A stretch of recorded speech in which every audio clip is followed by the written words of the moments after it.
আগের পাঠে দেখিয়েছিলাম কিভাবে আমরা ব্যারাকপুরে মা অন্নপূর্ণা মায়ের মন্দিরে গেছি এবং তারই সঙ্গে দেখিয়েছিলাম মহাপ্রসাদের সম্পূর্ণ ডিটেলস। আজকে পুরো সম্পূর্ণ মায়ের মন্দিরের ব্যাপারে আমি জানবো। আর এই মন্দিরেই, এই মা অন্নপূর্ণা মন্দিরেই খুবই ফেমাস সিরিয়াল রানী রাসমণির শুটিংটা পুরোপুরি এখানেই হয়েছিল। প্রায় অনেকটা পোর্শনেই এখানেই শুটিংটা হয়েছিল, তো সবাই দেখলেই বুঝতে পারবে। আর তার সাথে ওনাদেরই 5th জেনারেশনের থেকে অনেক কিছু জানতে পারলাম। তিনটে ছেলে ছিল জগদম্বার, মেজো ছেলে তো খুব বদমাইশতান্ত্রিক, আর ছোট ছেলে ছিল খুবই ভালো, সে মাত্র 35 বছর বয়সে মারা গেছে। আছে বংশধর আছে। তো আপনি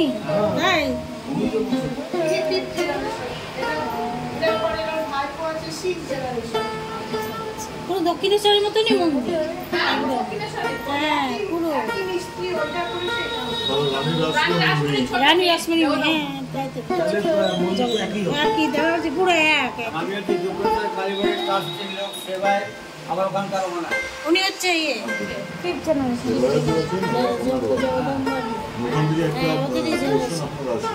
হ্যাঁ, ওখানে আমার পোর্শন আছে। মথুরবাবুর বংশের আপনার দক্ষিণেশ্বরের মন্দিরেতে আমাদের বংশে আর্ধেক ছবি আছে। সেবায়তের আমার বাবার ছবি, আমার ঠাকুর দাদার ছবি। সেবায়ত বলতে কি না, সেবায়ত বলতে গেলে যে মন্দির এখানে থাকবে, বংশ বড় যে এখানে দেখাশোনা করবে, তাদের সেবায়ত বলা।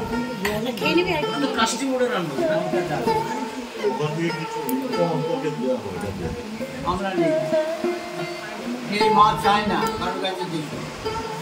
আপনি কোথায় থাকেন দাদা? এই রুমগুলো হচ্ছে ওনাদের বংশধরদের রুম। পরপর এরকম অনেকগুলো রুম আছে, এক একটা করে এক একজনের জন্য আলাদা আলাদা রুম আছে। বাবুঘাটকার, বাবুঘাট ছিল রানী রাসমণি।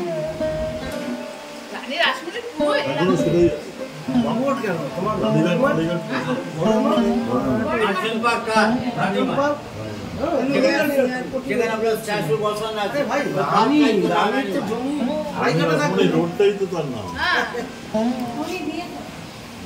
আর কার্জন পার্ক আপনার, যেটা কার্জন পার্ক পুরোটাই তো রানীমার।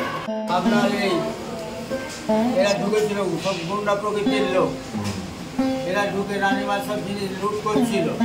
রানীমার রেজাল্টটা ভয় পালাচ্ছিল, রানীমা তখন ঢুকে দাঁড়ালো, তখন ওরাই ভয় পালিয়ে গেল।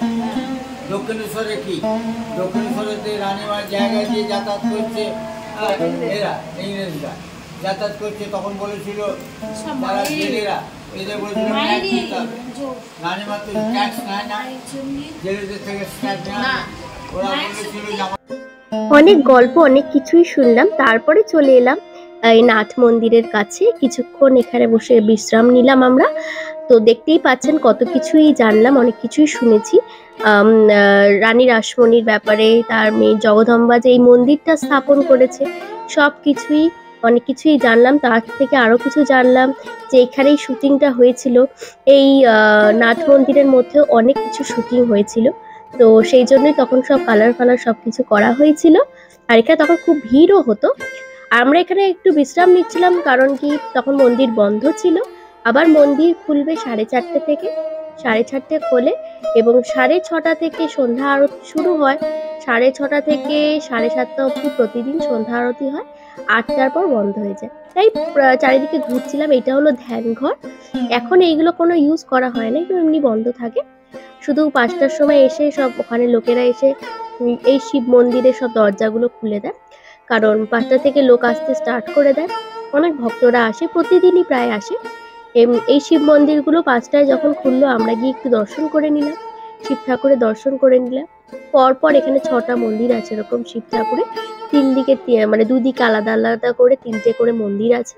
একটু সিঁড়ি দিয়ে উঠে উপরে উঁচুতে আছে আর কি। তো 5টায় খুললো, তখনই আমরা মন্দিরে গিয়ে দর্শনটা করে নিলাম।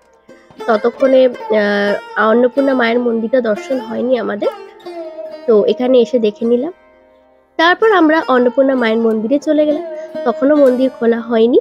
তো আমরা কিছুক্ষণ অপেক্ষা করছিলাম, যে 4:30 তখন অলরেডি বেজে গেছিল, তাই ভক্তরা আস্তে আস্তে আসতে শুরু করে দিয়েছিল। তো আমরা মায়ের মন্দির যেই খুলে গেল আমরা গিয়ে দর্শন করলাম। একদম ভিতরে গিয়ে ছবি তোলাটা একদমই অ্যালাউড না, তাই আমি একটু দূর থেকে গিয়ে ফটোটা মানে ঠাকুরের ছবিটা তুললাম আর দর্শনও করলাম। জায়গাটা ভেতরে অনেকটাই ছোট।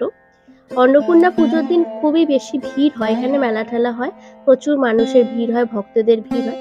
আর এমনি দিনও মানুষের অনেকই ভিড় হয়। সন্ধেবেলার দিকটা সন্ধ্যা আরতি দেখার জন্য মানুষ আসে। আবার 8টা বাজতে না বাজতেই সবাইকে এখান থেকে বের করে মানে বেরিয়ে যেতে হয় আর কি। মন্দিরে বাইরে তালা দিয়ে দেওয়া হয়, ভেতরে থাকা অ্যালাউড না আর কি 8টার পর। তো এই জন্য এই মন্দিরটা 8টার মধ্যে বন্ধ হয়ে যায়। তারপর ঠাকুর দর্শন করে আমরা চলে গেলাম রানী রাসমণি ঘাটে। মন্দিরের ভেতর দিয়েই যেতে হবে।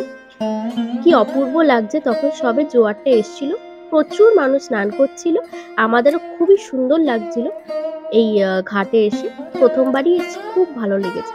তারপর আমরা ঘাট থেকে কিছুক্ষণ পরে বেরিয়ে এলাম। বেরিয়েই হেঁটে গিয়েই কিছুক্ষণ পরেই 5 মিনিটের মধ্যেই আমরা দেখলাম একটা খুবই সুন্দর জগন্নাথ মন্দির। এই অন্নপূর্ণা মন্দিরের থেকে 5 মিনিটের দূরত্ব। তো খুবই সুন্দর মন্দিরটা, একদম পুরী জগন্নাথ মন্দিরের মতনই সুন্দর। এবার আমরা গিয়ে সেখানে ভালো করে দর্শন করলাম, ঠাকুরের ফাঁকাই ছিল, খুব একটা বেশি ভিড় ছিল না, আমরাই গেছিলাম। তো বেশ সুন্দর মন্দিরটা। ওখানে মন্দিরের ডিজাইনটা খুব সুন্দর, চারিদিকটা। আমরা গিয়ে জগন্নাথ, বলরাম এবং সুভদ্রার দর্শন করলাম এবং প্রসাদও গ্রহণ করলাম। খুবই ভালো লাগলো ওখানে গিয়ে।